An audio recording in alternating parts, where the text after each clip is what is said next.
PSBB DKI sukses bangkrut, Sri Mulyani ungkap seluruh bansos DKI ditanggung pusat.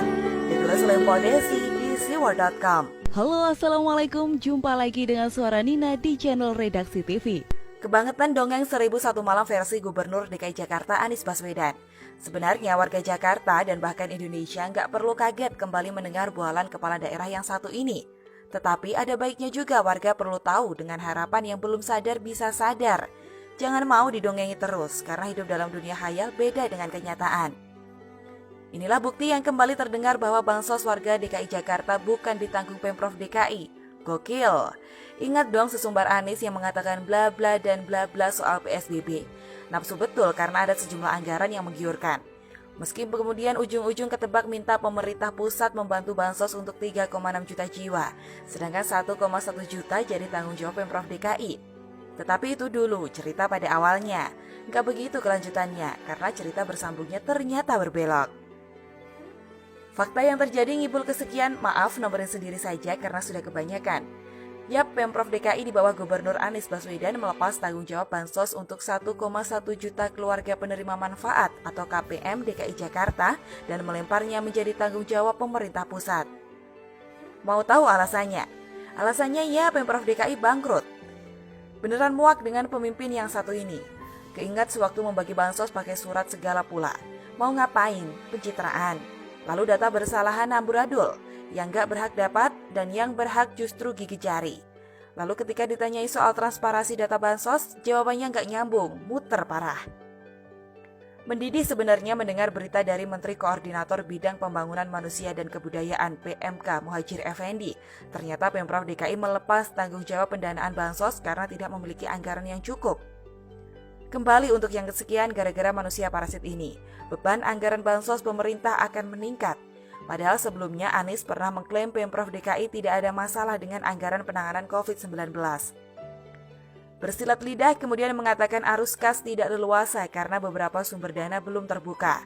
Kemudian menyinggung pengembalian kelebihan dana bagi hasil atau DBH Pemprov DKI sekitar 5,1 triliun rupiah dari Kementerian Keuangan.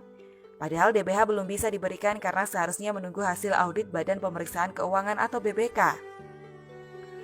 Fine Sri Mulyani Menkeu kemudian mengubah kebijakan pembayaran DBH dipercepat sebesar 50% sebelum audit BPK keluar. Lalu DBH DKI sebesar 2,56 triliun rupiah sudah dikembalikan Kementerian Keuangan pada pertengahan April lalu kepada Pemprov DKI. Mungkin pembaca akan banyak reaksi mual mengarah ke muntah setiap kali mengetahui kejahatan gubernur yang terkenal santun ini. Sebenarnya penulis juga mengalami sindrom yang sama, tetapi mengetahui olahnya itu penting untuk kita semua. Jangan salah sangka, bukan untuk dihina dan dicaci, tetapi untuk pembelajaran mahal ke depannya nanti. Penting juga untuk mereka pemujanya yang sampai detik ini masih terbuai dengan kekerenannya. Yah, keren banget memang karena sepanjang kepemimpinannya hanya duit yang diurusi. Bahkan di saat pandemi pun tetap baliknya ke duit dan duit melulu. Sejauh ini saja nggak ada terdengar andil nyata Pemprov DKI di bawah kepemimpinan Anies dalam menangani COVID. Semuanya cuma ramainya di mulut doang, tapi buktinya realisasinya kosong melompong. Padahal APBD DKI dengan angka 87,96 triliun bukan cuma horai, tapi juga cihui. Memang seperti juga daerah lainnya sebesar 10,64 triliun rupiah sudah direlokasikan APBD DKI untuk pandemi ini.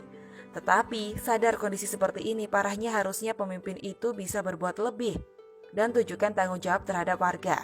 Misalnya untuk DKI Jakarta, anggaran APBD yang tidak penting ditiadakan sekalian. Ngapain Formula E dipertahankan? Tarik komitmen fee 360 miliar rupiah. Alihkan tunjangan operasional untuk kepentingan warga.